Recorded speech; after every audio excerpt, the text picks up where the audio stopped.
Ab'ebyokwerinda mu town council y'e Kyengera abakulembeddwamu omukwanaganya wa poliisi n'omuntu wa bulijjo ku poliisi y'ensangi ASP Battle Richard wamu n'abakulembeze abalala mu bitundu eby'e Kyengera basabye abakulembeze okujja enjawukana z'ebyobufuzi mu bintu bye bakola olwo essira balisse ku bintu ebigasa abantu. Bano basinzidde mu lukiiko lw'ebyokwerinda olutegekeddwa kansala w'ekitundu kino ku lukiiko lwa disitulikiti nga Ssennyonjo Ali Edrisa nga luno lugendereddwamu okutema empenda ku ngeri gye bayinza okumalawo obumenyi bw'amateeka obukudde ejjembe mu kitundu kino. Ate mu abasobola bw'oba oteekayo ne kamera tolaga muntu nti ntaddeyo kamera gwe giteekeyo osirike. Abatuuze basinzidde mu lukiiko luno ne bawanjagira poliisi n'abakulembeze baabwe okubangawo amateeka ku bantu abaddukanya amabaala ge bagamba nti gabamazeeko emirembe nga gaafuuse ensibuko y'obumenyi bw'amateeka mu kitundu kino. Tusaba poliisi nga bwesituse nejja etuyambire ddala ku bantu b'emabaala bali wansi eyo Wakanda ffe n'erinnya gye lyava tetulimanyi. Okulwana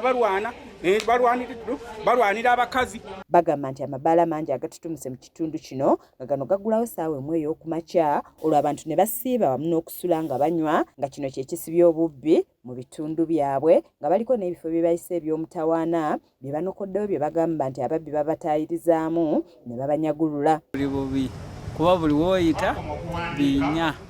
Tofunamu okukosebwa eri abasiteegi noyakange nenkopulengeri polisi.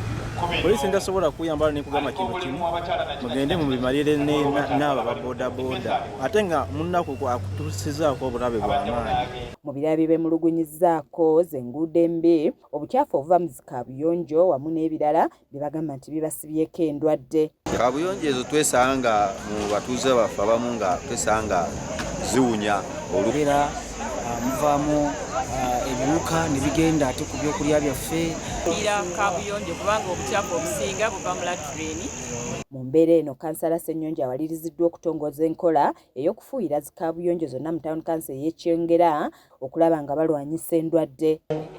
Be bagenda otambula mu byalo byaffe. Yonna ngenda kutambula kyalo ku kyalo naye kampeyini ya bwereere. Ye osi wa poliisi y'e Kivu nga bamuyite George William Ikoba wamu n'afande Bato bategeezezza nti nga bayambibwako abatuuze wamu n'abakulembeze bakufuba okulaba nga balwanyisa obumenyi bw'amateeka era ne balangirira ebikwekweto eby'okufuulizaamu abo bonna abatabangula emirembe gy'ebitundu. Owa disiko yafuumula ebintu bye ne byogera ennyo mu byogedde ku wiikendi era n'oteddako n'abalala nti musooke tulinde tugende tumiitinga abantu batulabe then tuyiseemu ki egaali era egaali ejja kuyitamu. Babakulembeze b'ebitundu balangiridde nti baakugala obukubo bwonna obwappanya obugatta ebyalo wamu n'okufuuza buli mupangisa atalina bimwogerako nga bano baakugobwa mu kitundu.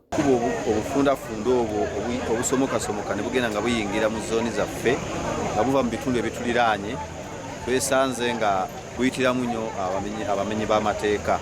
Tugenda kubayitamu abatuuze abalina abapangisa tubaleetenga wano tugambe tugendayo wamwe gye wava leeta ebbaluwa tufune abantu abaki abatuufu. Balangiridde nti n'okutandika olunaku olwaleero bagenda kufuuyira zi kaabuyonjo zonna okulaba nga batangira endwadde. Tebalina busobozi bulongoosa kaabuyonjo zaabwe olw'ensonga nti ensawo zaabwe nnafunafu. Okulaba nti endwadde nnyingi gavumenti zeefaako nerekeera endwadde ate ziva mu kaabuyonjo mu maka gaffe. Abantu tebalina ssente naye ate ssente bazimalira malwaliro naye ng'obukyafu buba mu maka. Kiza Peter yakusakidde eggulire lino ku lwa KSTV agaleero.